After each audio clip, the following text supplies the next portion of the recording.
tout le monde, bienvenue à cette première, ce balado match contre la COVID santé mentale sur la ligne. Mon nom est Marc Durand, journaliste sportif et animateur de ce balado. Première de 3, premier balado de 3, avec des athlètes élites, avec des athlètes du dimanche et avec des spécialistes. Donc, 3 épisodes qu'on peut écouter dès maintenant, dans l'ordre ou dans le désordre, en audio et ou en vidéo. Alors, ce balado, c'est un projet de Sophie Labossière, étudiante en doctorat en psychoéducation à l'Université de Sherbrooke, et de Véronique Gauthier, qui est étudiante en doctorat en psychologie à l'UQTR. C'est réalisé par Wink Productions, qu'on remercie déjà, et c'est propulsé par les fonds de recherche du Québec. Dans cet épisode, on parle avec des athlètes, la crème des athlètes élites en volleyball. À ma droite, Marie-Alex Bélanger, la volleyeuse internationale.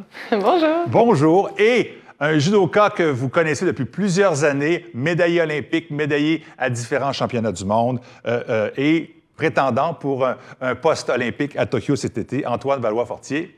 Salut Marc. Ça va bien? Très bien, toi? Ça va bien, vous deux? Ça va bien. Bon, avant de jaser de sport, de pandémie, des conséquences et des bons coups et des mauvais coups reliés à tout ça, bien justement, écoutons des statistiques et des chiffres très pertinents avec Sophie et Véronique. Bien, merci Marc. En fait, c'est Sophie Labossière et Véronique Gauthier. On ne prendra pas le temps de se présenter, mais si vous voulez tout savoir sur nous, les moindres de nos secrets, il y a une capsule d'introduction qui a été faite sur en fait, notre parcours, puis aussi c'est quoi ce projet de communication-là. Fait que si vous êtes intrigué, allez consulter ça. Là, c'est disponible sous format vidéo et sous format balado. Donc, en fait, si on vous jase en ce moment, c'est parce que Véronique et moi, on veut vous présenter des résultats scientifiques de la situation des athlètes élites avant et après la pandémie. Donc, ce n'est pas tout le monde qui le sait, mais en fait, les athlètes sont autant à risque de présenter des difficultés de santé mentale que la population générale. Avant la pandémie, c'était un athlète élite sur 5 qui présentait des symptômes de détresse psychologique. Il y a plusieurs éléments stressants dans le contexte sportif qui peuvent expliquer un peu l'apparition de difficultés de santé mentale. En fait, je vais en énumérer certains là, qui sont bien connus, mais il y a par exemple la pression de performance qui est reliée aux attentes élevées de l'entourage de l'athlète, mais aussi que l'athlète peut se poser lui-même. Il y a aussi le risque de blessure qui peut aussi être un stress constant dans la tête des athlètes parce que des blessures, ça peut résulter en des interruptions de carrière sportive ou même à un arrêt complet d'une carrière. Il y a aussi la charge d'entraînement qui est très élevée aussi pour les athlètes élites. Puis tout ça, bien, ça résulte à un horaire chargé pour l'athlète. Ça peut faire en sorte que l'athlète a moins de temps pour décompresser, se reposer, récupérer, mais aussi mettre en place de saines habitudes de vie, comme avoir assez de temps de sommeil par nuit ou avoir une alimentation équilibrée. Donc, tout ça, en fait, ça peut faire en sorte là, que l'athlète va avoir beaucoup de pression, beaucoup d'éléments à considérer au même moment. Mais en plus de ça, c'est très rare qu'un athlète est capable de vivre complètement de son sport. Donc, il doit avoir une double carrière, que ce soit étudiant et sportif ou travailleur et sportif. Dans ce cas-ci, on parle d'athlète ou pas de sportif, là, vous me comprenez. Mais c'est ça, en fait, ça peut entraîner un stress puis en fait une difficulté de concilier tout ça, cette double carrière, en plus de aussi passer du temps avec ses amis, sa famille, tout ça. La conciliation des relations sociales peut aussi être un enjeu. Par détriment, des fois, le réseau social de l'athlète se retrouve dans l'équipe sportive. Mais l'équipe n'est pas à risque non plus où est-ce qu'il y ait de conflits de cohésion, de conflits interpersonnels ou même qu'il y ait de la violence dans l'équipe. Quand on parle de violence, on pense souvent à la violence physique, violence sexuelle, mais il y a aussi la violence psychologique et la violence verbale qui sont non négligeables. Donc, si vous en vivez ou si vous en êtes témoin, on vous recommande d'aller chercher du soutien. En fait, vous n'avez pas à vivre ça seul. Il y a des organisations comme Sport Aide qui peuvent vous soutenir dans votre situation. Donc, allez-y, appelez-les. Fait que c'est ça. En fait, en plus de tous les éléments stressants du contexte sportif, en fait, les athlètes vivent aussi différents autres contextes de vie, là. Fait qu'ils sont aussi des travailleurs, des étudiants, des conjoints, des enfants, des parents parfois aussi. Puis dans toutes ces sphères-là de leur vie, il peut aussi y avoir d'autres éléments stressants. Fait que tout ça, ça amène à un cumul d'éléments stressants qui nécessitent des adaptations de la part de l'athlète. À un certain moment, les demandes d'adaptation vont être plus élevées que les ressources personnelles ou sociales de l'athlète, ce qui fera que l'athlète va être beaucoup plus à risque de développer des difficultés de santé mentale. Je vais prendre la relève pour ce qui est de comment les athlètes ont vécu ça, cette crise de COVID, de pandémie mondiale. En fait, comme vous pouvez voir, les athlètes ont énormément de stress sur leurs épaules. Mais la COVID est venue en rajouter encore quelques-uns, au sens qu'ils ont vu leur saison sportive s'annuler. Ils ont vu des événements sportifs également, des grands événements comme les Olympiques, se faire reporter. Donc, tout ça, ça amène un grand bouleversement dans leur vie. Parce qu'il faut se rappeler que pour un athlète de haut niveau, tout son réseau social se trouve dans son sport, toute son identité se trouve dans son sport, toute sa routine de vie habituelle est également dans son sport. Donc, de se faire retirer ça, ça va créer un grand changement émotionnel chez ces personnes-là. Donc, ils vont vivre de la solitude, de l'isolement. Et ça va venir avoir un grand impact sur des symptômes anxieux, des symptômes dépressifs. Et ça va être une période de crise vraiment à différents niveaux pour les athlètes. Ce qui est aussi un autre facteur qui a été très, très difficile pour les athlètes de haut niveau durant cette crise-là, c'est le fait que les restrictions de la santé publique étaient différentes de région en région et de pays en pays. Donc ça a fait en sorte que certains athlètes se sont vus désavantagés des mesures sanitaires et d'autres avantagés parce qu'ils étaient capables de continuer à faire leur sport. Donc, évidemment, ça devient très anxiogène pour les athlètes qui ne peuvent pas pratiquer. Ils se demandent, quand je vais être de retour au jeu, est-ce que je vais être encore du même calibre que les autres qui sont encore actuellement en pratique? Donc, comme vous pouvez voir, ça a été vraiment une période qui était difficile pour les athlètes et c'est ce qui nous a motivés, en fait, à faire un projet de recherche dans nos cadres d'études doctorales pour aller voir comment ça se passe, la santé mentale des étudiants athlètes universitaires pendant la pandémie mondiale qu'est la COVID-19. Donc, grâce à une de nos directrices de recherche, la chercheure Mme Véronique Boudreau, qui est chercheure en psychologie du sport, on a pu monter ce projet-là qui vise à évaluer la santé mentale des étudiants athlètes universitaires au Québec. Donc, vraiment, les 12 universités ont participé à ce projet-là.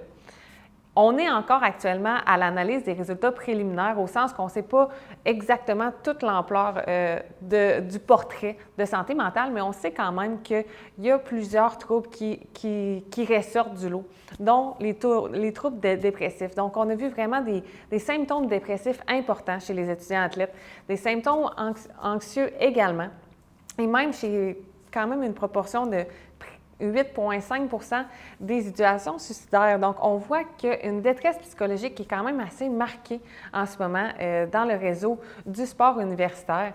Et c'est ce qui nous a amené à faire ce projet-là de communication pour ouvrir un dialogue sur cette situation-là qui se passe actuellement.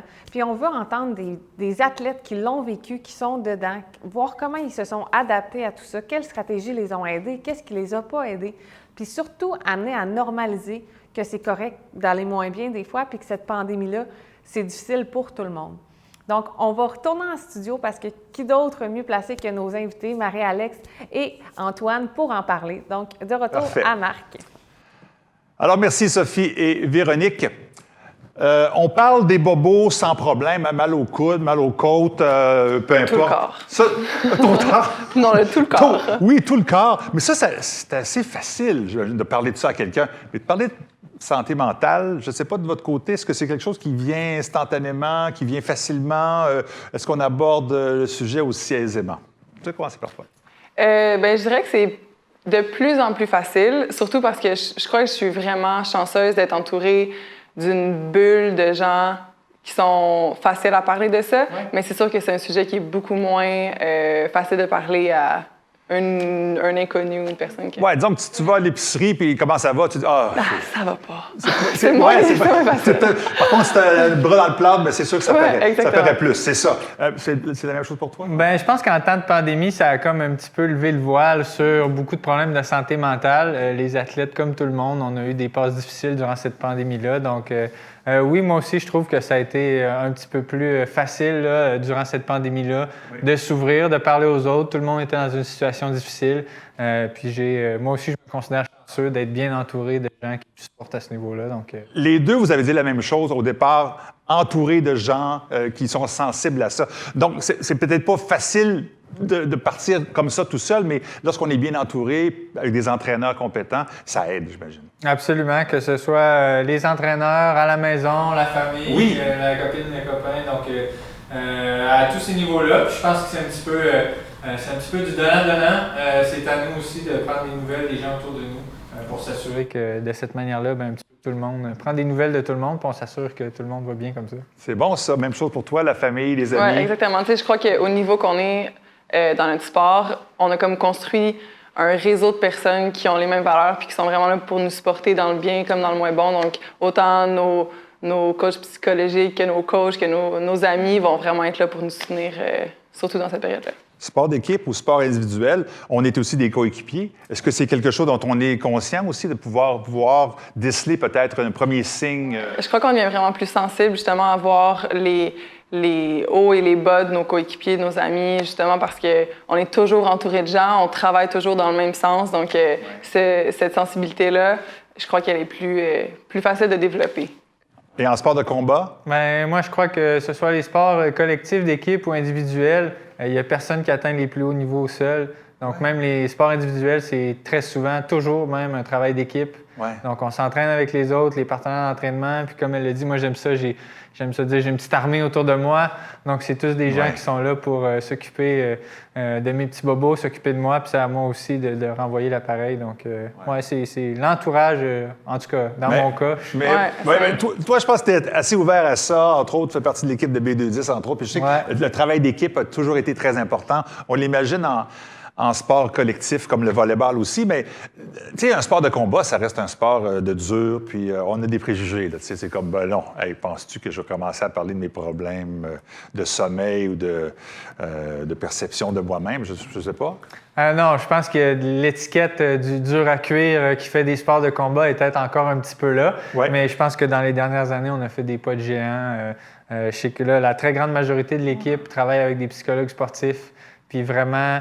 non seulement s'ouvre plus à ça, mais veut en apprendre plus, veut s'instruire plus. Et ça ne vous rend pas plus faible pour autant, là. Ben, en tout cas, aux yeux des autres. Selon moi, c'est l'inverse. Je pense qu'on gagne beaucoup avec cette ouverture-là, à en apprendre davantage autant sur les autres que sur nous-mêmes, puis on devient des athlètes plus complets. Ouais. Ah, on parlait de pandémie, puis les séquelles et tout ça, mais finalement, ça c'est un côté positif. On disait les deux, bien, ça a permis justement de rendre ça plus accessible. Oui, mais je dirais que plus on avance dans notre sport, plus, personnellement, j'ai vraiment réalisé que mon corps pouvait atteindre une certaine limite. Puis, à la fin, c'est tellement le mental qui décide tout. Donc, que ce soit en temps de pandémie ou dans la vraie vie, moi, j'ai dû travailler énormément sur mon mental parce que mon corps était là, mais c'était le psychologique qui me freinait. Donc, ça a été une belle façon de le tester aussi durant la pandémie. Mais vraiment, pour des athlètes de haut niveau, je crois que c'est la clé de ton succès, tête. Parce que si ta tête n'est pas là, ton corps n'est pas là. Que ce soit pour la gestion du stress, de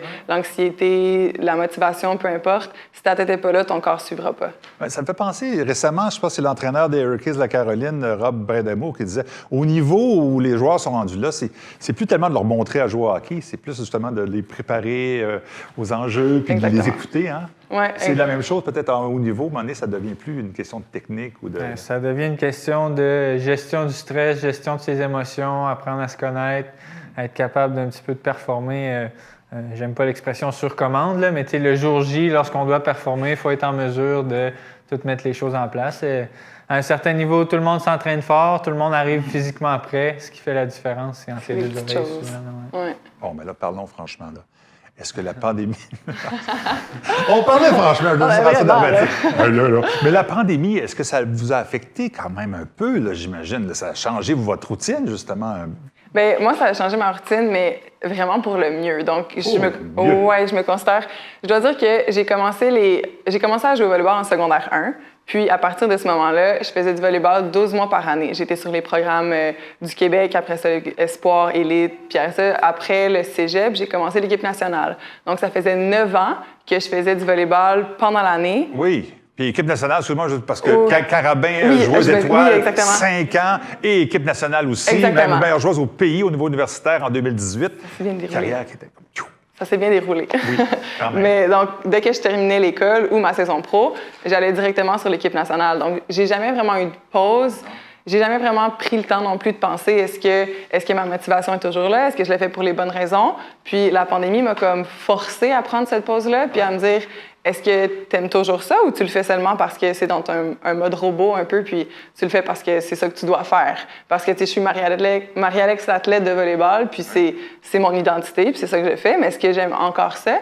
Puis j'ai comme réalisé que j'aime encore le sport, mais ma motivation sur l'équipe nationale était plus la même.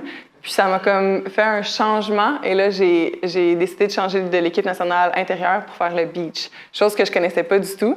Mais ça m'a vraiment permis d'ouvrir de nouvelles horizons puis de voir où étaient mes priorités, où était ma motivation, où était mon cœur, ma tête. Mon Dieu. Puis j'ai comme réalisé que j'étais à un autre endroit. Puis, OK. ouais. Donc, sans pause, probablement que tu aurais continué Ouais, je dans la suis certaine. routine. Parce que c'est vraiment un gros step de sortir de la seule chose que tu sais faire, vraiment. Tu sais, j'ai jamais eu vraiment d'autres emplois. Moi, j'étais une athlète de volleyball. Là.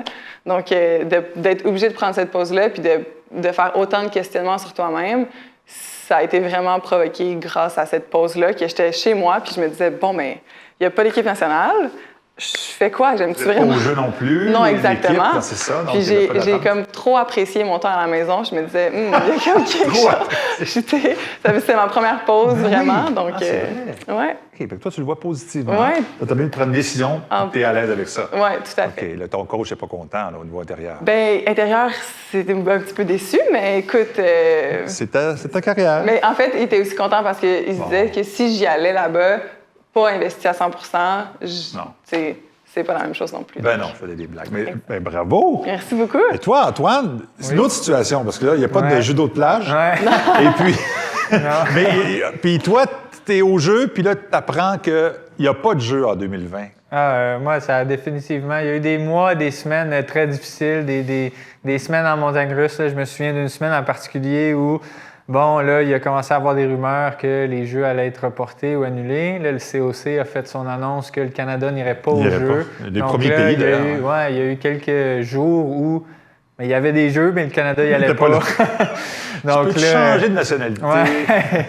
Donc là, puis quelques jours après, on annonce que les Jeux sont reportés. Là, on n'a plus accès à nos salles d'entraînement, à nos... Donc, tu sais, moi, après les Jeux de Rio, j'ai été beaucoup blessé. J'ai eu une période difficile. Là, je connaissais une super année 2019. C'est vrai. J'étais en forme. Je gagnais des médailles à toutes les compétitions auxquelles je participais. Ça allait vraiment bien. Donc, Ouais, dans le top 8 mondial. ouais, j'avais le vent dans les voiles. Oui. Donc là, quand la COVID est arrivée, ça a plus ou moins fait mon affaire. Donc, il y a définitivement eu une petite période d'adaptation où là, je me retrouvais, tu sais, tous ces fameux repères dont Marie-Alex parlait. Ouais. Au niveau, tu sais, tu as des objectifs, tu as un calendrier.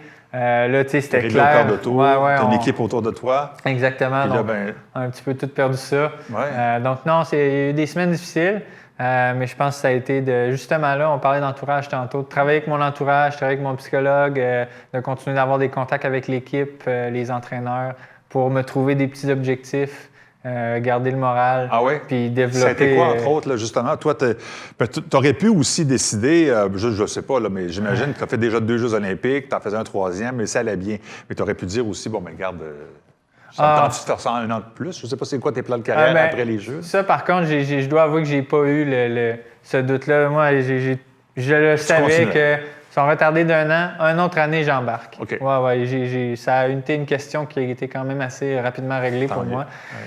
Mais ouais, écoute, là, ça a été de se serrer les coudes un petit peu, toute l'équipe. Puis on a vraiment été chanceux. Là. On avait une belle équipe. Ouais. Des activités aussi banales que les mercredis, on avait des ateliers de nutrition. Fait que là, on s'ouvrait un Zoom, puis on se faisait une recette, tout le monde ensemble. Puis là, tu sais, ça pouvait juste être ça. Puis là, on s'est mis à se lancer des défis avec ce qu'on pouvait faire. Je suis devenu un coureur, ouais, très mauvais coureur, mais j'en suis devenu un quand même. Il frappait tout le monde en passant. Ouais. Donc là, c'est ça. Donc, ça a définitivement, il y a eu des journées plus dures que d'autres. mais- Comme on disait, l'entourage est important. Je sais que Nicolas Gill, votre entraîneur-chef, Ouais. c'est quelqu'un qui a une très bonne réputation au Très niveau de bonne. l'équipe, au Ouais. niveau du rassemblement, de Ouais. faire le sport pour les bonnes raisons. Ouais. Ça aide aussi d'avoir cet entourage-là. là. Absolument. Là, puis d'avoir ma copine à la maison, Oui. mon chien qui a beaucoup couru avec moi. Ah, bon, ben, Ouais, tu vois, ouais, il m'a beaucoup aidé. nouvelle discipline, on ne sait jamais. Les stratégies qui ont été mises en place venaient de vous, venaient des gens de l'extérieur? Peut-être Antoine, revenir encore là-dessus? Moi, dans ma carrière, j'ai traversé là, mes blessures, ces moments où j'ai été blessé, là, j'ai eu des opérations, j'ai été à l'écart longtemps. Je pense que j'ai beaucoup appris de ces périodes-là. Ça m'a permis de passer à travers cette pandémie-là un petit peu mieux, je crois. Oui. Pour moi, Moi, ce qui me faisait beaucoup stresser ou ce qui était très anxiogène, c'était beaucoup de me projeter dans le futur. J'essayais de rester dans le moment présent, de me donner des objectifs à très court terme. Genre, aujourd'hui, cet après-midi, qu'est-ce que je fais pour que ça aille, pour atteindre mes objectifs tantôt? C'est le genre de questions que j'aimais des fois mettre sur papier ou des réflexions comme ça. Puis de faire un effort, de me rappeler que je contrôle pas le monde, je contrôle pas l'univers, donc ça serait bien que je commence par me concentrer sur ce que je contrôle. Ce que tu peux régler Donc, ou tu peux... le aujourd'hui, ce que je contrôle, Wow. c'est j'essayais d'y revenir le plus souvent, puis moi, ça m'aidait. Wow! Mais tu as toujours été sensible à ça. Puis j'ai fait un documentaire sur B210 il y a quelques années. Tu étais là-dedans. Puis je voyais le travail qui se faisait autour de toi, justement, comment ramener les choses à son plus simple appareil. Ouais. Et puis tu as vraiment toujours très bien fait ça. Je ne suis pas étonné que ça s'est bien passé pour toi de ce côté-là. De ton côté, je te connais moins un petit peu. Oui. Tu sembles avoir pris une décision importante. Ouais. Est-ce que tu t'es entouré de gens pour prendre cette décision? Oui, absolument. Mais en fait, j'ai vraiment profité. L'été dernier, j'étais encore sur l'équipe nationale intérieure. Fait qu'on avait plein de Zoom. On était suivis par le psychologue sportif aussi. Donc, on était vraiment super bien entourés par le programme national. Puis, une fois que j'ai été un peu plus livrée à moi-même, là, en fait, j'ai été jouée professionnelle en Turquie. Donc, là-bas, tu étais très livrée à toi-même. Ça doit, hein? Oui, c'est la psychologie, les problèmes mentaux là-bas, c'est pas exactement comme ici. C'est pas Non. aussi ouvert. Non, exactement. Comme ça, Donc, tu sais, les commotions et tout ça, ça n'existe pas vraiment. Ça n'existe pas là-bas? Non, Oh, ça mon n'existe Dieu, pas. il faut aller là-bas. Ils ont la Ben, tête dure, ils sont chanceux. oui, exactement. C'est exactement ça. Donc, J'adore ça. Ouais, j'adore ça. Une de mes coéquipières a eu une commotion, puis ils lui ont demandé si elle est enceinte parce que elle avait eu des nausées. Ah, mon Dieu, c'était ça le diagnostic. Ou c'est peut-être la température. Ah. Donc, tu sais, ça donne vraiment un exemple.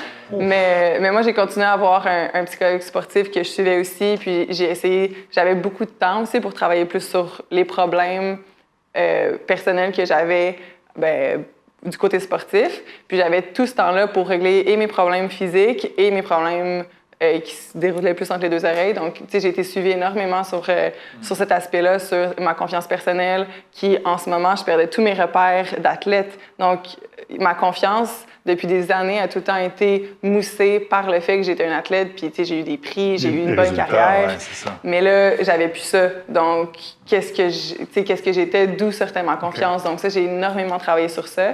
Puis encore une fois, tu sais, mon réseau, mes proches, mes amis ont été beaucoup là, mais j'ai essayé la psychologie sportive, j'ai essayé l'hypnose, j'ai essayé plein de choses. OK. Donc, ça a été super bénéfique pour moi d'avoir cette période, de me dire, focus juste sur ça. Mais tu dis j'ai essayé, c'est parce qu'on te conseillait de le faire? Oui, on m'a conseillé de le faire. La psychologie sportive, je le faisais depuis longtemps. Ouais. Mais des nouvelles techniques, ça a été des proches qui me l'ont conseillé. Puis je me dis, honnêtement, j'ai rien à perdre. Là. Comme si on me disait d'aller faire de l'ostéopathie, de la physio, du chiro, je vais l'essayer. Donc pourquoi pas essayer des nouvelles méthodes pour en haut?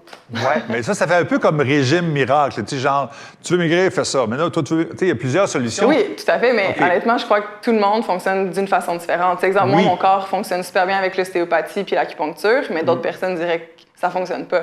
Donc, je crois que c'est la même chose pour les problèmes qui sont plus situés en haut. On parlait Voilà. on parle des spécialistes d'en haut, justement. Quand tu en rencontres un, qu'est-ce qui te met en confiance avec un psychologue sportif? C'est vraiment des choses qui vont être tout à fait personnelles à chacun, mais j'aime les personnes qui vont être capables de bien me diriger. Je crois que personnellement, j'ai une bonne façon de voir qu'est-ce qui s'est passé dans le passé qui a pu m'affecter, mais c'est de me trouver des pistes de solutions. Tu sais, j'ai eu beaucoup de psychologues sportifs qui me disaient « fais la visualisation, nanana ». Je suis comme, tu sais, je fais ça, ça fonctionne, mais donne-moi des outils pour le futur. Tu sais, donne-moi des outils concrets qui vont m'aider. Être autonome? Exactement. Ouais. Fait que ça, c'est quelque chose que j'ai dû travailler énormément parce que, tu sais, oui, je suis avec quelqu'un puis je suis soutenue, mais une fois que je vais être moi-même sur le terrain à devoir aller contre une situation que je me sens vraiment pas bien, ça va être quoi mes outils qui vont m'aider concrètement? Exact. Même chose pour toi, j'imagine? Oui, absolument, non, pour vrai, vraiment. Puis j'aime beaucoup aussi, souvent, le psychologue sportif a comme un point de vue externe, n'a pas comme un petit peu les mauvais plis du milieu nécessairement. Donc, d'avoir sa vision de la chose avec un point de vue externe à la culture de... Mauvais pli du milieu, juste pour être certain. Tu parles des coéquipiers, que des gens ce qui sont soit sur le tapis avec toi? Chez certains sports, je sais que, je sais que, par exemple, là, plus c'est mieux. S'entraîner plus, c'est mieux. Okay. Automatique, ça. Mais tu sais, on sait que c'est peut-être pas nécessairement le cas. Non. Donc, d'avoir un point de vue externe qui vient challenger un petit peu là ces idées qui sont très ancrées dans la culture d'un sport, ça m'intéresse beaucoup puis je trouve toujours ça pertinent dans ma réflexion. Puis, puis la pandémie a permis ça aussi, justement, de s'approprier de l'entraînement d'une façon différente. Ouais. On a de très bons exemples qui ont bien réussi cette année en s'entraînant. Je ne sais pas qu'on doit toujours faire ça dans des garages. Ouais. C'est arrivé avec Laurent Dubreuil, en patinage de vitesse, champion du monde, à s'entraîner chez lui, alors qu'il fait du longue piste. Alors ça, c'est un autre volet peut-être positif, la remise en question qui était obligatoire en tant que pandémie. Moi, je pense, Marie-Alex l'a mentionné tantôt, mais ça a un petit peu mis la lumière sur l'importance du repos. Tu en parlais, ça faisait 9 ans que tu n'avais pas arrêté, là. Mais tu sais, qui sait si après 4-5 ans, tu n'aurais pas pris une pause significative, tu n'aurais pas... Exactement. Mais tu sais, quand je suis partie en Turquie, ça a été ma meilleure saison professionnelle, puis j'avais même pas fait l'équipe nationale. Puis, tu sais, généralement, tout le monde me dit, ben tu dois aller continuer de t'entraîner l'été parce que tu continues à avoir du volume, c'est vraiment bon. Mais je suis arrivée en Turquie, puis j'avais hâte de jouer au volleyball. Je sais pas c'était quand la dernière fois que j'avais hâte de jouer à un match de volleyball. Wow. D'habitude, j'entendais le ballon, puis j'étais comme, Ah oui, là, tu sais, j'aime ça, mais j'avais plus de motivation parce que c'était tellement rendu. Tu sais, je mangeais, je dormais, je faisais du volley, c'était tout. Mais là, j'avais hâte d'aller pratiquer, j'avais hâte d'aller jouer. Fait que ça faisait du bien. Ça, c'était un signe que tu savais pas que c'était un signe de détresse ou de dépression nécessairement. Oui, c'est en plein ça. Ben, c'est ça, les signes peuvent ressembler à quoi, là, les athlètes qui nous écoutent actuellement? Là? À quel moment on doit se poser la question, oups, il y a quelque chose qui va moins bien? Je pense que c'est différent pour tout le monde. Je pense que je suis pas psychologue non plus, là, mais avant d'être rendu trop loin, c'est si notre quotidien nous tente plus. Là, je sais que pour moi, là, si les entraînements, soudainement, ça me tente plus, j'ai vraiment plus le goût. Puis une journée, ça peut aller, ça arrive à tout le monde. Quand ça commence à durer dans le temps, peut-être signe que là, une petite pause s'impose, une petite restructuration des semaines à venir. Mais c'est différent, il faut apprendre à se connaître, puis il faut savoir que quand ça va pas, il ne faut pas avoir peur de le dire, puis de contacter les gens qui vont pouvoir nous aider là-dedans. Bon, même chose pour toi. On fait énormément de sacrifices, on va se le dire. Moi, en plus, l'équipe nationale, c'était à Vancouver ou à Winnipeg avant. Oui. Mais donc, des mariages, des fêtes, des vacances, j'ai pas mal tout manqué. Les vacances de famille, pas fait ça depuis très longtemps. Puis c'est quand ces sacrifices-là deviennent plus douloureux que le bénéfice que tu sors d'être dans ton sport, c'est là que tu dois te poser une question. Parce qu'avant, je manquais des mariages, puis des fêtes et tout, puis ça me dérangeait pas parce que j'étais là pour les bonnes raisons. Mais quand on est né, la roue à switch un peu, là, c'est là que tu dois te poser des questions. Puis moi, je suis étonné parce que tu parles de mariage. Ça existe encore, ça, les mariages? Oui, bien, pas trop. Mais en Turquie, oui. En Turquie, en Turquie! Il faut vraiment faire une histoire documentaire sur ce pays-là. Il y a tellement de choses. Tout à fait. C'est intéressant. C'est bon. Ça semble avoir bien été durant la pandémie. Et c'est pas terminé, mais vous avez les outils maintenant. Mais peut-être que vous avez eu des coéquipiers qui ont eu ça plus difficile, disons ça comme ça. Est-ce que, par exemple, comment vous avez réagi face à une situation comme ça? Peut-être Antoine. Lorsque je pense à des moments là, que certains de mes coéquipiers ou moi-même ont eu de plus difficile, la première chose qui est importante de faire, selon moi, c'est de reconnaître qu'on vit un moment difficile. J'ai jamais aimé me compter de menterie ou de me dire... des semaines difficiles, il va en avoir, puis quand on est dedans, il ne faut pas se dire non, ça va, non, c'est pas vrai. Il faut se dire, OK, là, ça va pas bien, là, j'ai besoin d'aide, là, tu sembles pas bien aller, moi, je suis là pour t'aider, qu'est-ce qu'on peut faire? Tu l'adresses directement comme ça?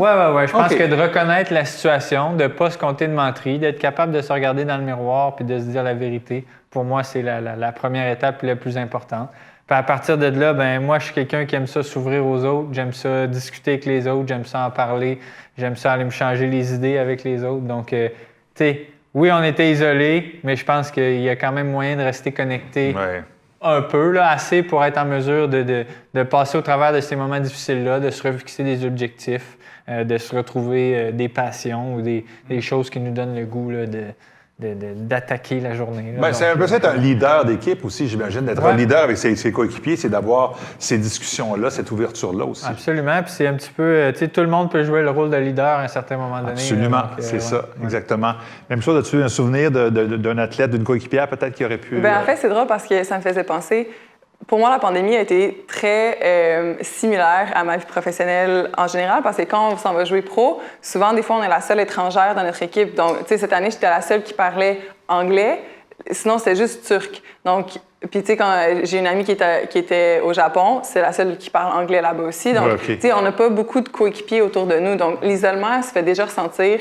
Puis, on a comme appris à travers les années de jouer professionnel d'énormément communiquer avec les autres filles qui jouent ailleurs. Donc, tu sais, pour nous, le FaceTime, c'était toujours là. Juste de regarder les matchs des autres, de regarder puis de dire « Hey, je t'ai vu jouer hier, tu sais, t'as bien fait ça. » Tu sais, de rester en contact puis de savoir que, hey, même si on n'est pas là, ici, ce serait exemple, hey, je suis pas là avec toi dans ta maison. Mais pour nous, c'est, hey, je suis pas dans le même pays que toi, mais je suis encore avec toi. Wow. Donc, oui, on est loin, oui, on a un océan qui nous sépare, mais je suis quand même connectée avec toi. Donc, de prendre des nouvelles, tu sais, pour moi, connecter avec ma famille. Oh, j'ai tapé mon micro. De connecter avec ma famille.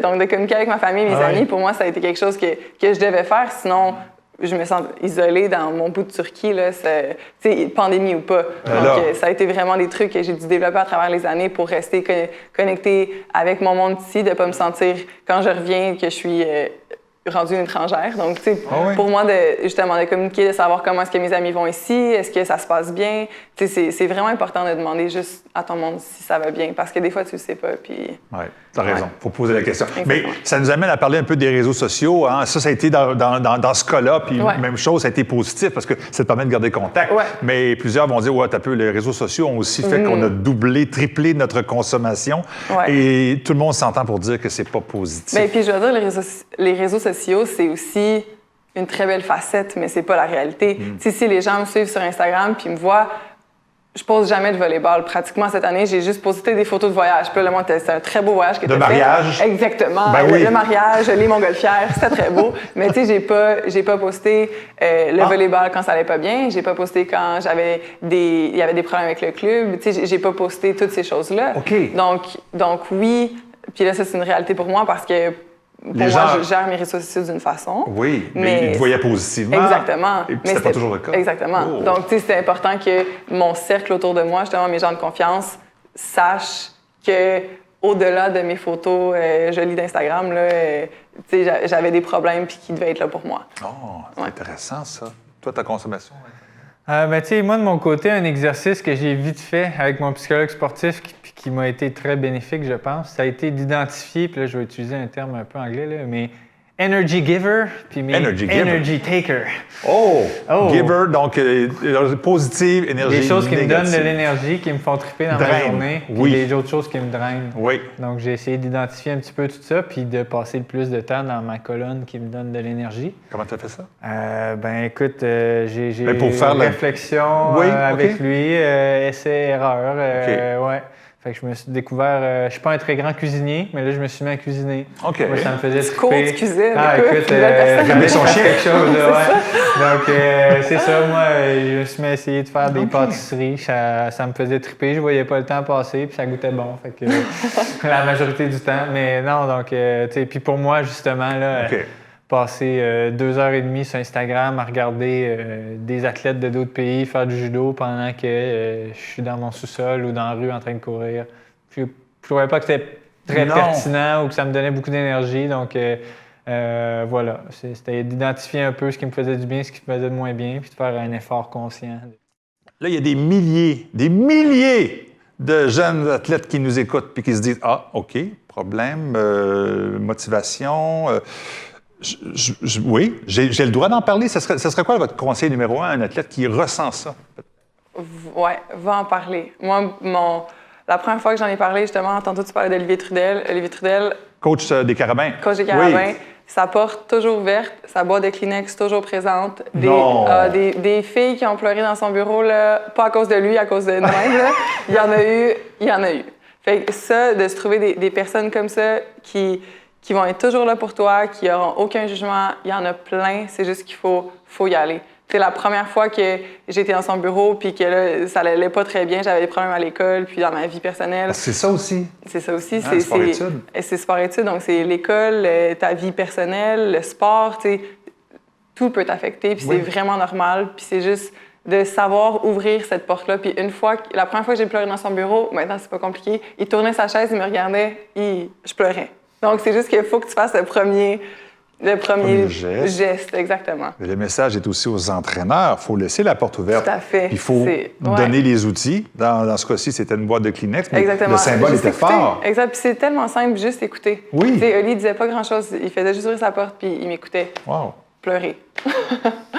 Est-ce qu'on peut battre ça comme Ouais, conseil? non, c'est ça. Elle m'a volé toutes mes punchs. Nicolas Guy a une boîte de Kleenex. Ça me surprend un peu. Non, mais quand je le texte ou je l'appelle, il y a la réponse immédiate. Il trouve les bons mots. Puis, comme tu l'as dit, là, c'est de trouver ces personnes-là qui sont là. Les identifier au départ. Les bien identifier. Puis, de pas s'isoler avec ces problèmes-là. C'est normal de les avoir. De ne pas s'isoler, de s'ouvrir aux autres. Puis c'est comme ça souvent que non seulement on s'aide nous, mais on finit par aider les autres, je pense. Que ce soit en donnant l'exemple d'y aller ou en faisant réfléchir les autres sur l'environnement du moment. Donc, toutes ces choses-là. Ouais. Très intéressant. Puis encore une fois, tu n'es pas obligé de t'ouvrir à tout le monde. Tu peux juste trouver ta personne. Tu sais, moi, Oli, ça fait 4 ans qu'il me coach plus, je le texte encore. Encore, c'est ça. Constamment. Oui, mais ça aussi, tu as raison. C'est pas tout le monde qui est prêt à ça. Non, mais c'est ça. il y a certainement quelqu'un dans ton entourage. Oui, exactement. Et j'oserais même ajouter, si jamais, ça me surprendrait, mais qu'il y ait vraiment personne dans votre entourage qui vous semble compétent. Qui nous écrivent. Il s'offre, mesdames et messieurs. Non, mais il y a aussi Sportaid, qui existe au Québec. Hein. Une ressource très, très importante et c'est pour tout le monde, pour tous les athlètes. Vous avez appris des choses au cours de votre carrière. Qu'est-ce que vous auriez aimé savoir plus tôt, peut-être, maintenant que vous avez atteint ce niveau-là de maturité? C'est toujours une bonne question, mais tu sais, personnellement, c'est de relativiser un petit peu. Là. Je pense que je suis quelqu'un d'extrêmement stressé, extrêmement anxieux, qui a toujours le goût de faire la chose de la manière la plus optimale. Tu sais, le monde du sport, là, ouais, un petit peu. Là, donc, juste de me dire pourquoi est-ce que je fais ça? Parce que moi, j'ai du plaisir à faire du judo. Donc, tu sais, de m'enlever ce petit poids des épaules-là, puis d'aller m'amuser à l'entraînement. Ce qui est la très grande majorité du temps, c'est le cas. Mais il y a des moments où je viens plus stressé que j'aurais aimé, plus tôt dans ma carrière, être capable de faire l'exercice, de prendre une grande respiration, me rappeler pourquoi je fais ça, puis c'est ça. Très bon.